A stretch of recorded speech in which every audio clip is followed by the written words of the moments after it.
Сәлеметсіңдер ме балалар? Бүгін мен сендерге бірінші сынып ана тілі оқулығының екінші сабағын түсіндіріп өтетін боламын.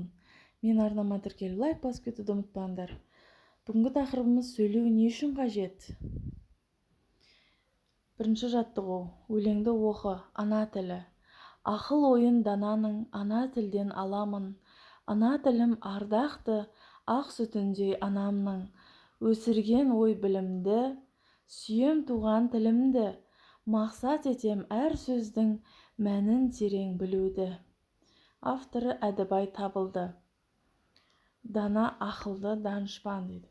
Өлеңде не туралы айтылған? Яғни өлеңде ана тіліңді сөйлеуде ол ананың ақ сүті арқылы даритынын жазған.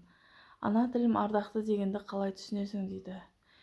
Ана тілін сүю керек туралы жазған, яғни құрметтеу керек және сол тілде сөйлеу керек.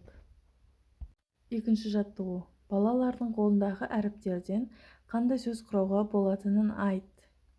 Яғни бұл жерде ана тілі деген сөз шығады. Өз ана тілің туралы әңгімеле дейді. Яғни біздің ана тіліміз қазақ тілі. Үшінші жаттығу. Мақалды көшіріп жаз. Тілге құрмет, елге құрмет. Яғни бұны дәптерге өзіміз көшіріп жазамыз. Қатесіз, әдемі, көркем етіп.